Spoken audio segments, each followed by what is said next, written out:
Okay guys, so welcome to channel once again. This is Trade With. So आज पहले अपन Nifty का weekly analysis करेंगे, then daily analysis करेंगे, then 15 minutes chart पर trade देखेंगे कि किस तरीके से ट्रेड प्लान कर सकते हैं।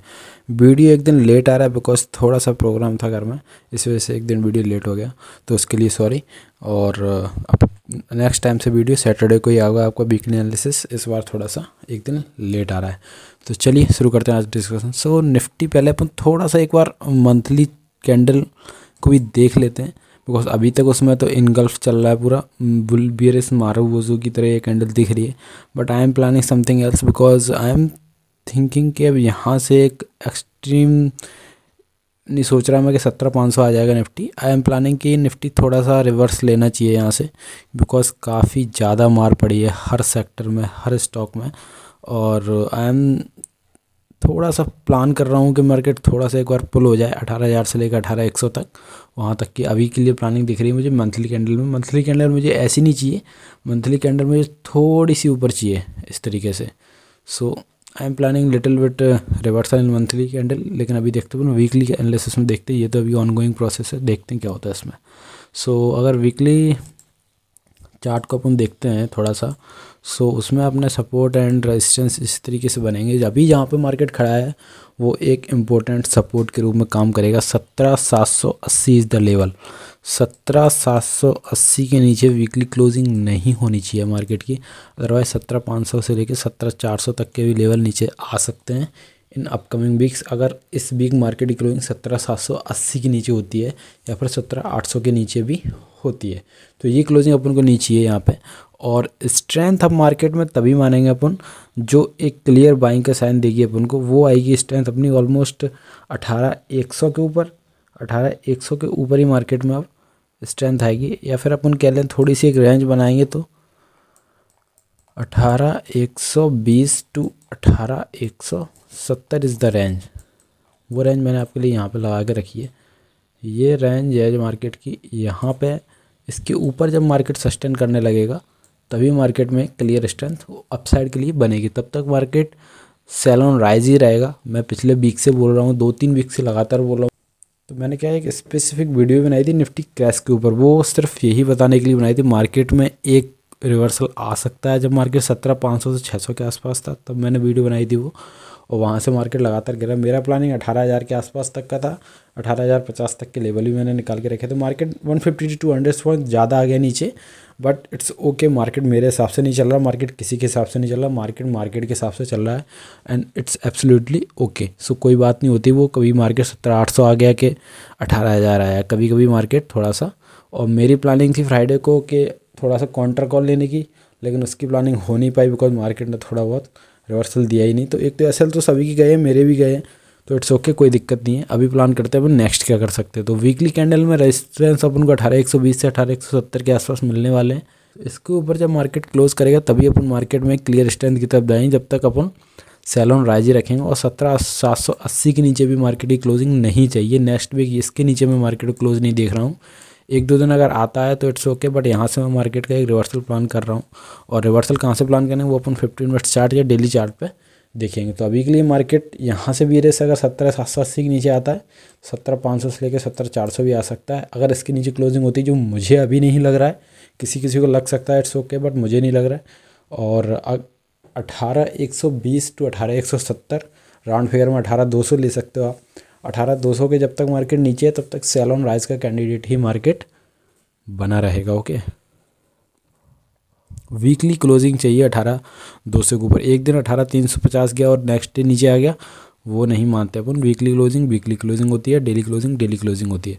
सो ये तो रही वीकली कैंडल जहाँ पे मार्केट का मैं थोड़ा सा रिवर्सल प्लान करना, बिल्कुल बियरिश कैंडल है बट रिवर्सल भी प्लान किया जा सकता है यहाँ से, और वो थोड़ा सा काउंटर कॉल रहेगा। लेकिन वो किस तरीके से प्लान करना वो अपन 15 मिनट्स चार्ट पर देखेंगे। अभी डेली बेसिस की बात करें तो डेली बेसिस की भी सेम ही है। फर्स्ट स्ट्रेंथ जो आएगी वो 18,170 से लेकर 18,180 के ऊपर की एक क्लोजिंग के ऊपर ही आएगी, के ऊपर एक क्लोजिंग मिलेगी, तब अपन को एक अच्छी स्ट्रेंथ मिलेगी मार्केट में।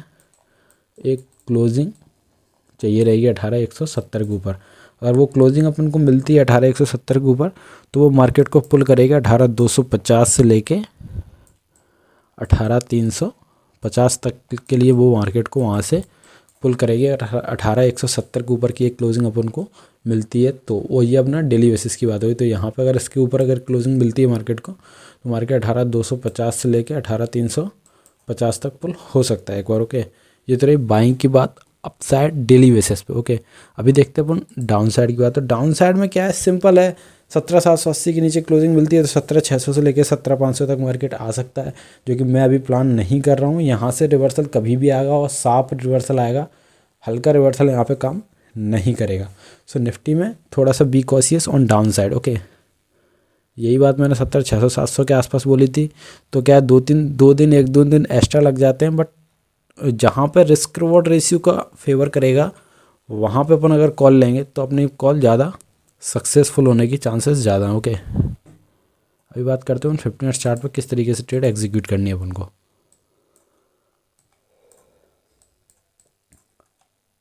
तो सिंपल है, 17,780 के नीचे अगर आता है मार्केट तो अपन सेल करेंगे, 20 से 25 रुपये का एसएल डालेंगे और टारगेट रखेंगे। पहला टारगेट रखेंगे 17,720 से लेके 17,700 तक, 17,720 एंड देन 17,660 ये टारगेट रखेंगे। अपन इंट्राडे बेसिस की बात कर रहा हूँ। अगर मार्केट 17,780 के नीचे आता है तो 20 से 25 रुपये का एसएल डालेंगे एंड फ्लो के साथ चलेंगे। 17,720, 17,660 and 17,600 will be the third target, 17,600 and then 17,600 जो 17,580 मान लो इसको, 17,580 और उसके नीचे 17,510 टू 17,500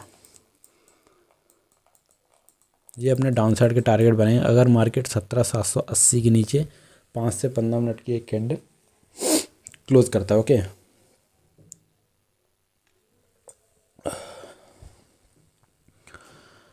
अभी अपन बाई की बात करते हैं। बाई किस तरीके से एग्जीक्यूट करना है अपन को ट्रेड। तो बाई का सीधा सा प्लान रहेगा, अगर मार्केट ऊपर निकलता है 17,870 के ऊपर, 17,870 के ऊपर अगर मार्केट निकलता है तो अपन बाई का प्लान कर सकते हैं। 20 से 25 रुपये ऐसे डालेंगे। पहला टारगेट रखेंगे 17,930, 17,930 will be the first target. Second target रखेंगे अपन 17,970 से लेके 17,970 टू 17,980 ये अपना सेकेंड टारगेट रखेंगे। और थर्ड टारगेट विल भी अपना 18,050, 18,050 जहाँ से मार्केट को एक रिवर्सल भी आ सकता है। तो ये जब भी लेवल 18,050 आएगा तो अपन थोड़ा सा देखेंगे मार्केट का बिहेवियर किस तरीके से प्लान कर रहा है, और इसके ऊपर निकलता है तो 18,100 से 18,120 और नेक्स्ट अपने लास्ट टारगेट रखेंगे इस वीक के लिए 18,170 टू 18,180 ये टारगेट रखेंगे अपन वीकली बेसिस पे। मतलब ये टारगेट प्लान करेंगे अपन 15 मिनट चार्ट पे। ट्रेड जिस तरीके से लेवल आते जाएंगे 17,930 के ऊपर 17,970 से लेकर 17,980, 18,050 इसका लेवल जहाँ से एक रिवर्सल भी आ सकता है छोटा मोटा अगर मार्केट बाइंग की तरफ जा रहा है, और उसके ऊपर 18,100 से 18,120 एंड देन 18,170 से लेकर 18,180 ये लेवल आ सकते हैं अपसाइड। इसके ऊपर की अगर एक क्लोजिंग मिलती है डेली क्लोजिंग तो फिर मार्केट 18,250 से लेकर 18,350 तक पुल हो सकता है। ओके, सो ये तो रही बात निफ्टी, जहाँ से मैं छोटा मोटा एक डेड कैट बाउंस की एक्सपेक्टेशन रख रहा हूँ मार्केट से, बिकॉज मार्केट में काफ़ी ज़्यादा त्राही मची है। सो एक डेड कैट बाउंस तो यहाँ से बनता ही है। ओके, वो अभी कल आ जाए या हो सकता है परसों आ जाए, ये अपन को देखना पड़ेगा। बट यहाँ से मैं सेलिंग की साइड कम और बाइंग की तरफ ज़्यादा देखूंगा विद द स्ट्रिक्ट एसएल अपना स्ट्रिक्ट रखेंगे, और एसएल हिट होगा तो एसएल भी ज़रूर लेंगे। ओके, अभी बात करते हैं अपन कुछ स्टॉक्स में। ओके, उससे पहला स्टॉक होगा अपना रिलायंस। तो रिलायंस इज़ लुकिंग अभी के लिए बी की लग रहा है। इसका लास्ट अपना जो सपोर्ट बनेगा 2470 इज़ द लास्ट होप, और अगर 2540 के ऊपर सस्टेन करना शुरू करता है तो फिर 2570 से लेके 2590 से लेके 2630 तक पुल हो सकता है इन अपकमिंग वीक्स। तो ये स्टॉक अगर पुल होता है तो मार्केट को स्ट्रेंथ मिलेगी, और 2470 इसकी लास्ट होप है। अभी 2470 इसका लास्ट सपोर्ट बनेगा। अगर 2540 के ऊपर रुकना शुरू करता है तो फिर मार्केट को और इसको दोनों को स्ट्रेंथ दे पाएगा रिलायंस। नेक्स्ट स्टॉक रहे अपना रेडिको खेतान। तो अभी के लिए बी की है, और जब तक ये ऊपर क्लोजिंग देना नहीं शुरू करता है 1000 से लेके 1020 के ऊपर जब तक इसको फोकस में नहीं डालेंगे। कल्याण ज्वेलर्स तो सीरीज बुकिंग बात हुई थी कि इसकी प्रॉफिट बुकिंग भी करते रहना है, बिकॉज अपने लेवल से काफ़ी ऊपर था। 107 के ऊपर इसको फोकस में डाला तो 5 से 6% की स्विंग के लिए ऑलमोस्ट 130 के आसपास से रिवर्सल आया है। अभी इसको फोकस में डालेंगे ऑलमोस्ट, या तो 108 के ऊपर सस्टेन करना शुरू करेगा तब फोकस में डालेंगे, या फिर सपोर्ट, पहला सपोर्ट बनेगा अब इसका 91 के आसपास सपोर्ट बनेगा, एंड देन नेक्स्ट सपोर्ट इसका जो बनेगा वो बनेगा इसका ऑलमोस्ट 86 के आसपास इसका नेक्स्ट सपोर्ट बनेगा। यहाँ पे 86 के आसपास इसका नेक्स्ट सपोर्ट बनेगा, तो यहाँ पे इसको फोकस में डालेंगे, और या फिर 108 के ऊपर सस्टेन करना शुरू करेगा तब फोकस में डालेंगे। अब ये बताइए, मैंने इसकी क्लियर बात की थी नेक्स्ट वीक, लास्ट वीक की बात की थी कि इसमें प्रॉफिट बुकिंग करते रहना, 1-2 दिन अपने लेवल के ऊपर गया, जब मार्केट रिवर्सल दी तो पूरा नीचे आया, 3250 के आसपास होल्ड कर रहा है। सो या तो ये फिर अभी इसकी क्लोजिंग दिख रही है अपन को 3300, तो अभी या तो सपोर्ट पे फोकस करेंगे, तो पहला सपोर्ट इसका 3230, इसको लाइन को थोड़ा सा नीचे करेंगे और 3230 के आसपास इसको डालेंगे। 3230 का सपोर्ट बनेगा, और उसके नीचे फिर 3160 के आसपास यहाँ पर कहीं इसका सपोर्ट बनेगा नेक्स्ट। सो ये 2 सपोर्ट इसके देखने लायक रहेंगे। यहाँ पे रुकता है तो यहाँ पे फोकस में डाला जा सकता है, ओके। और या फिर 3290 के ऊपर सस्टेन करना शुरू करता है तब भी इसको फोकस में डाल सकते हैं। सो ग्लोबल स्पिरिट्स तो अभी बीक ही हो गया, 910 के ऊपर फोकस डाला for the target of 950 to 950 से लेके 1000 तक के टारगेट के लिए फोकस में डाला था, 980 तक के, 950 से रिवर्सल आया, और अभी तो इसने सारे लेवल तोड़े, कहीं से कोई भी रिकवरी के साइन अभी नहीं दिखा रहा, तो इसको कम्प्लीटली इग्नोर करेंगे फिलहाल के लिए। और STL टैग भी 191 के ऊपर एक क्लोजिंग के ऊपर बात बोली थी, तो इसने भी वहाँ पर क्लोजिंग कुछ नहीं दी और डायरेक्ट रिवर्सल आया। अभी इसने सारे लेवल तोड़े नीचे के, तो इसको भी फोकस से अभी हटाएंगे लिस्ट में, अगर दिखाता है तो फिर फोकस में डालेंगे। अजंता फार्मा लास्ट वीक की बात हुई थी कि इसमें थोड़ा सा अभी बुल्स की एंट्री दिख रही है, लेकिन इसको फोकस में कम्प्लीटली 1213 के ऊपर ही डालेंगे। सो अभी इसने 1213 के ऊपर सस्टेन करना शुरू किया, despite the market is week, but ये स्ट्रेंथ दिखा रहा है अभी, और तो अभी इसको फोकस में ही रखेंगे। और नेक्स्ट जो इसका रेजिस्टेंस बनने वाला है वो 1270 इज़ द लेवल, 1270 इसका नेक्स्ट रेजिस्टेंस बनने वाला है। 1270 के ऊपर अगर ये निकलता है तो फिर इसके टारगेट बनेंगे वो 1300 से लेकर 1310 पैराडा, जो अभी 1270 के ऊपर अगर ये सस्टेन करता है तो फिर 1300 से लेकर 1310, और उसके ऊपर 1340 से लेकर 1360 तक ये आने वाले वीक्स में जा सकता है। यहाँ पे इसकी बात हुई थी कि ये इन्वर्टेड हेवन इसमें बनना है, तो अगर 1213 के ऊपर क्लोजिंग मिलती है तो इसको फोकस में डालेंगे। और 1-2 दिन लगाए इसने एक्स्ट्रा, बट जब मार्केट वीक था तब ये स्ट्रेंथ में था, बिकॉज एक बार क्लोजिंग अगर अपने लेवल के ऊपर मिलती है जो अपन लेवल लेते हैं, तो फिर मार्केट वो स्टॉक्स या फिर कोई इंडेक्स हो कोई भी हो, तो वहाँ से उसमें स्ट्रेंथ या वीकनेस के साइन शुरू होते हैं, ओके। तो levels are very important. So levels का टूटना और लेवल्स का सस्टेन करना काफ़ी ज़रूरी है। पॉलीकैब इंडिया क्लियरली बात हुई थी, यहाँ पर प्रॉफिट बुकिंग करना, वहाँ से रिवर्सल आया, अभी मार्केट वीक है तो सारे लेवल्स नीचे के तोड़ता जा रहा है। सो अभी इसको 25 से 30 के ऊपर ही फोकस में डालेंगे। सो अगर इसको इमीडिएट फोकस में डालना है तो वो लेवल होगा अपने पास 2530। सो 25 से 30 इज़ द लेवल, 25 से 30 के ऊपर फोकस में डालेंगे, उसके ऊपर ही फोकस में डालेंगे क्लोजिंग मिलते ही, उसके नीचे फोकस में नहीं डालेंगे। सो 25 से 30 के ऊपर स्ट्रेंथ मिलती है, क्लोजिंग होती है, तो फिर नेक्स्ट तो 2660 तक जा सकता है। 2668 इस लेवल इस पर लगा हुआ है, 2660 कर दो इसको, तो 2660 के आसपास तक जाएगा वहाँ से, और इसके ऊपर फिर नेक्स्ट स्ट्रेंथ आएगी। और अच्छी स्ट्रेंथ थी 2700 के ऊपर, जब भी क्लोजिंग मिलना शुरू होती है तो इसमें एक अच्छी स्ट्रेंथ आना शुरू होगी। तो 2700 इज़ द लेवल जहाँ से इसको फोकस में एक अच्छी स्ट्रेंथ के लिए डाला जा सकता है। लेकिन अभी इसको अगर कोई शॉर्ट टर्म फोकस में डाला गया तो 25 से 30 के ऊपर की एक क्लोजिंग मिलना नीडेड है, वहाँ से इसके टारगेट बनेंगे ऑलमोस्ट 2650 से लेकर 2700 तक के। अभी के लिए वहाँ तक मोर देन सफिशिएंट है। और जो अपन डेट का एडवांस की बात कर रहे हैं, अगर वो आता है तो इन स्टॉक्स में भी रिवर्सल वहाँ तक आ सकता है, ओके। नेक्स्ट स्टॉक शारदा कॉर्पकेम है, तो इसने भी अपनी 500 के ऊपर क्लोजिंग की बात होती है, इसने भी क्लोजिंग में वहाँ से रिवर्सल आया, अभी नीचे आ रहा है। सो कोई दिक्कत नहीं है, 452 के ऊपर अगर ये क्लोजिंग देना शुरू करता है तब इसको नेक्स्ट फोकस में डालेंगे। 452 के ऊपर अगर ये क्लोजिंग देता है तब इसको नेक्स्ट फोकस में डालेंगे। और 452 is the level, 452 is the level. So उसके ऊपर अगर क्लोजिंग मिलती है तो इसको फोकस में डालेंगे for the target of almost 480 से 500। वहाँ से फिर से इसका रिव्यू करना पड़ेगा एक बार कि क्या चल रहा है। तो 401 के ऊपर 480 से लेकर 500 तक के टारगेट रखेंगे अभी के लिए। और जब मार्केट में डेट का एडवांस आ गया तो ये स्टॉक्स वहाँ तक एक बार पुल हो सकते हैं, ओके। सो नेक्स्ट स्टॉक जो अपना रहेगा वो रहेगा अपना एंजल वन। सो एंजल वन क्लियरली बात करी थी कि अब की बार ये सपोर्ट इसका होल्ड नहीं करेगा। सो 1430 के आसपास, तो वहाँ से 1350 तक की बात की थी, लेकिन ये और नीचे आया तो 1250 का लेवल भी लगा के रखा था आप लोगों के लिए। प्रीवियस वीकली एनालिसिस वीडियो में अगर आप जाकर देखेंगे तो। सो वो लेवल के आसपास अभी होल्ड कर रहा है, लेकिन इसको अभी कम्प्लीटली इग्नोर करेंगे जब तक 1350 के ऊपर की क्लोजिंग नहीं मिलती है। तो 1350 के ऊपर इसको नेक्स्ट रडार पे डालेंगे, तब तक के लिए इसको कम्प्लीटली इग्नोर करेंगे। तो हिंदुस्तान एरोनॉटिक्स का भी हिसाब किताब थोड़ा सा अभी पैची सा बना हुआ है। 2430 इज़ द लेवल जहाँ से इसको सपोर्ट मिलना चाहिए, वहीं पे होल्ड कर रहा है। सो 2430 या फिर 2450 के ऊपर अब जो सस्टेन करना शुरू करता है तब उसमें थोड़ी बहुत स्टैंड बनेगी, बट मैं इसको फोकस में डालूंगा अभी 2520 के ऊपर ही, बिकॉज मार्केट चौपी है। तो मैं ऐसे लेवल पर फोकस में नहीं डालूंगा जहाँ से रिस्की हो जाए और कभी भी रिवर्सल आया। यहाँ पे अगर बेस बनाता है तो फिर मैं इसको फोकस में डालूंगा, ऐसा नहीं कि डायरेक्ट रिवर्सल आया तो मैं इसको फोकस में नहीं डालूंगा।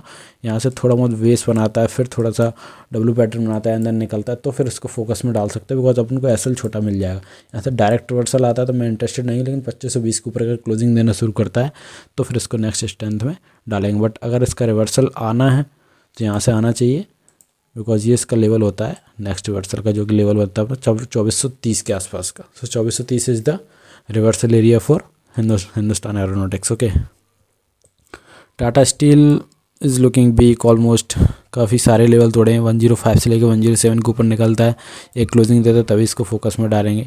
टाइटन कल पिछले लास्ट वीक बात हुई थी, 2470 इज़ द लास्ट हो, उसी के आसपास हेडिंग कर रहा है। 2520 के ऊपर एक क्लोजिंग देता है तो इसको फोकस में डालेंगे फॉर द टारगेट ऑफ 2580 से लेकर 2600 तक के टारगेट इसमें रख सकते हैं, अगर 2520 के ऊपर की एक क्लोजिंग मिलती है। 2470 इज़ द लास्ट ऑफ, 2470 के आसपास फोकस में नहीं डालेंगे, 2520 के ऊपर ही फोकस में डालेंगे, but 2470 is the last area जहाँ पे इसको रुकना चाहिए। ओके, सो टाटा कम्युनिकेशन का इंपॉर्टेंट सपोर्ट 1200 लगा के रखा था, वहीं के ऊपर क्लोजिंग मिली है, तो ओके इट्स ओके, अभी भी स्ट्रेंथ है इस शेयर में, बट 1250 के ऊपर निकलता तभी फोकस में डालेंगे, उसके पहले थोड़ा सा इग्नोर करेंगे, वेट एंड वॉच का गेम खेलेंगे। ओके, सो टाटा मोटर्स का कम्प्लीटली बात की थी, वीक है, 2 वीक से चिल्ला रहे हैं।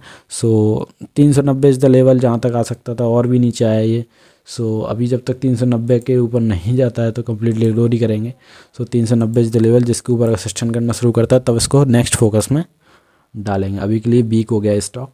सो नेक्स्ट होगा ग्राउंड 640 से 645 के ऊपर की क्लोजिंग के ऊपर फोकस नहीं डालना था। 585 इसका सपोर्ट था, अभी इसके नीचे एक दिन की क्लोजिंग मिली, देखते और मिलती है नहीं, लेकिन अभी इसको इग्नोर करेंगे और इसको अभी सपोर्ट और फोकस में नहीं डालेंगे। जब भी ब्रेकआउट के या फिर ऊपर के लेवल पर फोकस करेंगे, जब भी उसके ऊपर सस्टेन करेगा। ये SBI इंट्राडे लेवल के लिए बात की थी, 590 तक के टारगेट दिए थे, ऑलमोस्ट टारगेट भी आ गए, लेकिन 574 काफ़ी नीचे आएगा, तो इसको भी अभी कोई ट्रेड अभी इसमें इंट्राडे में बनती है तो अभी बताऊंगा, इंट्राडे की ट्रेड है बाद में। अभी कंप्लीटली स्टॉक्स डिस्कशन कर रहा हूँ, इसमें कोई भी पोजिशनल ट्रेड SBI में नहीं है। तो दीपक नाइट्रेट की बात की थी, वीक रहेगा, अभी 1880 के आसपास आया था, 2100 इसका लेवल दिया था, वहाँ से और नीचे आ गया। सो बात ही की थी, लास्ट वीक की बात की थी कि वीक ही रहेगा, तो और वीक सारे वीक थे, तो ये तो वीक पहले से ही था। सो EID पैरी इस फोकस में रहना, 560 के ऊपर फोकस में इसको डाल सकते हैं। सो EID इज़ द स्टॉक जो आपके फोकस में रहना चाहिए, इसको फोकस में डालेंगे अपन लोग 560 के ऊपर। ओके, सो 560 के ऊपर ये निकलता है तो इसको फोकस में डालेंगे। 560 के ऊपर अगर ये सस्टेन करना शुरू करता है, एक क्लोजिंग देता है 560 के ऊपर, तो फिर इसको फोकस में डालेंगे for the target of almost 575 से लेकर 600 तक के टारगेट इसमें आ सकते हैं। Okay, 575 is the first target, और वहाँ से लेकर 600 तक ये पुल हो सकता है, अगर 560 के ऊपर सस्टेन करता है तो 3 से 4% का स्विंग अपन को मिल जाएगा। अभी उतना ही प्लान करेंगे, मार्केट की कंफर्मेशन के हिसाब से चलना चाहिए मार्केट में, और इस वीक ज़्यादा स्टॉक अपने फोकस में कम ही रहेंगे, लेकिन डिस्कशन अपन सारे स्टॉक्स कर रहे हैं, कौन कौन से फोकस में है, कहाँ पे सपोर्ट बनना है, कहाँ पे नहीं कर रहा है। ओके, सो नेक्स्ट स्टॉक जो अपना रेमंड है उसको अपन 1350 के ऊपर फोकस में डालेंगे। अच्छा स्टॉक है, अभी कोई दिक्कत नहीं है इस स्टॉक में, 1350 के ऊपर सस्टेन करता है तो उसको फोकस में डालेंगे। ये लाइन इसको मैं 1350 के आसपास शिफ्ट कर देता हूँ। ओके, सो 1350 के ऊपर सस्टेन करता है तो इसको फोकस में डाल सकते हैं। ओके, सो ये स्टॉक अपने फोकस में रह सकता है 1350 के ऊपर, और टारगेट या फिर अगर इसके नीचे आता है ना 1350 के नीचे, तो फिर और नीचे भी आ सकता है, और 1350 के आसपास इसमें अच्छा रिवर्सल एरिया है, वहीं के आसपास हेडिंग कर रहा है। सो 1350 के ऊपर ही रहता है, वहाँ से निकलता है 1360-70 के ऊपर, तो फिर आने वाले समय में अच्छे टारगेट भी आ सकते हैं। इसमें 56% का स्विंग इसमें प्ले किया जा सकता है। अच्छा स्टॉक है, मार्केट के रिवर्सल में थोड़ा सा वीक हुआ है। ओके, नेक्स्ट स्टॉक जो रहेगा अपना एल्कारको लॉजिस्टिक, इसकी बात की थी अपन ने, ऑलमोस्ट 450 के ऊपर की क्लोजिंग चाहिए थी, वहीं से रिवर्सल आया। 418 is the support, but market ही नहीं सपोर्ट रेस्पेक्ट नहीं किया, तो स्टॉक कहाँ से करेंगे। सो अभी अपने लास्ट सपोर्ट इसका जो बनेगा almost 370 is the last support जहाँ पे हेडिंग कर रहा है। ये 370 के आसपास से अगर बाउंस आना है तो यहीं से आना है, अदरवाइज़ गई भैंस पानी में एलकार्गो लॉजिस्टिक की भी। सो एलकार्गो लॉजिस्टिक का बाउंस आना है तो 370 इज़ द लेवल, यहीं से आना चाहिए। और ऑलमोस्ट 3 to 4% स्विंग के लिए प्ले कर सकते हैं। ऑलमोस्ट 3 से 4, 5, 10 रुपये तक का एसएल मैक्सिमम, और इसमें प्ले कर सकते हैं 30 से 40 रुपये तक के लिए। ऑलमोस्ट 400 से लेके 420 तक ये जा सकता है, बट इसको एक ग्रीन क्लोजिंग यहाँ पे चाहिए। और जब भी इसको ऊपर निकलता है तो उस कैंडल के नीचे अपना एसएल डालेंगे और ट्रेड प्लान कर सकते हैं। ओके, नेक्स्ट स्टॉक जो रहेगा वो रहेगा अपना जायडस लैब्स के। तो ऑलमोस्ट टारगेट आ ही गए थे, अभी ये थोड़ा सा हेडिंग कर रहा है। अभी नेक्स्ट इस मोमेंटम आएगा 430 के ऊपर, तो 430 के ऊपर इसका नेक्स्ट मोमेंटम आएगा। अभी के लिए इसको छोड़ देते हैं, 430 के ऊपर इसको फोकस में डाल लेंगे। तो ज्योति लैब्स न्यू स्टॉक जो अपनी रडार लिस्ट में शामिल हुआ है, इसको ज़रूर फोकस में डालेंगे, लेकिन इसकी क्लोजिंग मिलनी चाहिए 205 के ऊपर, एक क्लोजिंग मिलनी चाहिए 205 के ऊपर फोकस में डालेंगे इसको। और वहाँ से एक अपना 6 to 8% के स्विंग के लिए इसमें प्ले कर सकते हैं। ज्योति लैब्स इज़ लुकिंग गुड। सो अभी के लिए थोड़ा सस्टेन कर रहा है यहाँ पे। अगर यहाँ से 205 के ऊपर एक क्लोजिंग मिलती है तो इसको फोकस में डाल सकते हैं। ओके, सो अभी अपन कुछ स्टॉक्स देख लेते हैं जो कि अपने इंट्राडे पर्पस से रखेंगे। तो इंट्राडे पर्पस के लिए जो स्टॉक मेरे फोकस में रहेंगे वो रहेगा, पहला स्टॉक तो SBI रहेगा। तो SBI को अपन किस तरीके से प्लान करेंगे। अगर 578 के ऊपर निकलता है, ये 578 के ऊपर अगर निकलता है तो 578 के ऊपर 3 से 4 रुपये का असर डालेंगे। 1:2 के टारगेट के लिए वेट करेंगे फॉर द अपसाइड। 578 के ऊपर 3 से 4 रुपये का असर और 1:2 के टारगेट के लिए वेट करेंगे, और ये इंट्राडे पर्पस से रखेंगे अपन। और नेक्स्ट स्टॉक्स जो रखेंगे अपन वो रखेंगे अपन बजाज फाइनेंस। सो बजाज फाइनेंस नेक्स्ट अपना रखेंगे इंट्राडे पर्पस के लिए। सो बजाज फाइनेंस को किस तरीके से प्लान करना है। सो अगर ये 6400 के ऊपर सस्टेन करता है थोड़ी देर, तो इसको भी टारगेट खुलाएंगे फॉर द अपसाइड। ऊपर के लिए ये भी रहेगा 6400 से लेके 6450। अगर 6400 को सस्टेन करता है 6450 से लेके ऑलमोस्ट 6500 तक ये ट्रैवल कर सकता है। ये स्टॉक भी यहाँ से रिवर्सल इसका प्लान किस तरीके से करेंगे। अगर 6400 के ऊपर सस्टेन करना शुरू करता है तो 6450 से लेके 6500 तक आने वाले समय में आ सकता है। सो ये स्टॉक भी इंट्राडे पर्पस से लेके 1 से 2 दिन तक का व्यू बना के इसको भी ट्रैक कर सकते हैं। 6400 के ऊपर सस्टेन करना शुरू करता है। ओके, सो नेक्स्ट स्टॉक जो रहेगा वो रहेगा अपना एक्सिस बैंक। सो एक्सिस बैंक को किस तरीके से प्लान करना है। तो एक्सिस बैंक को अपन डालेंगे सेलिंग की साइड। तो एक्सिस बैंक को 903 के नीचे सेल करेंगे, 903 के नीचे इसको सेल करेंगे। 5 से 6 रुपये का असर डालेंगे, 5 से 6 रुपये का असर डालेंगे। 1:2 के टारगेट के लिए इसका वेट करेंगे। तो एक्सिस बैंक को सेलिंग के साइड रखें 903 के नीचे, 5 से 6 रुपये का असर और 1:2 के टारगेट के लिए इसका वेट करेंगे। ओके, सो नेक्स्ट स्टॉक जो अपने फोकस में रहना चाहिए फॉर द इंट्राडे पर्पस वो रहेगा अपना एशियन पेंट्स। तो एशियन पेंट्स को किस तरीके से फोकस में डालना है, इसको मैंने शायद थर्सडे को भी फोकस में डाला। तो एशियन पेंट्स का सेम ही रखेंगे 3080 के ऊपर। अगर ये सस्टेन करता है 3080 के ऊपर, सो 3080 के ऊपर सस्टेन करता है, सो 3100 से लेकर 3150 तक ये आ सकता है। अभी भी मार्केट के करेक्शन में नीचे आ रहा है, बट ये और मार्केट को मूव करना है तो ये स्टॉक्स हुए, रिलायंस हुए, बजाज फाइनेंस हुए, इन स्टॉक्स को मूव करना पड़ेगा। TCS इज़ लुकिंग गुड, तो TCS को भी आप ट्रैक कर सकते हैं। सो ये सारे स्टॉक्स को अपसाइड मोमेंटम करना है अगर मार्केट को एक डेड कैट बाउंस देना है तो। So that's it for today. अगर वीडियो अच्छा तो वीडियो को लाइक के चैनल को सब्सक्राइब करें। मिलते हैं नेक्स्ट में, तब तक के लिए बाय, सी यू।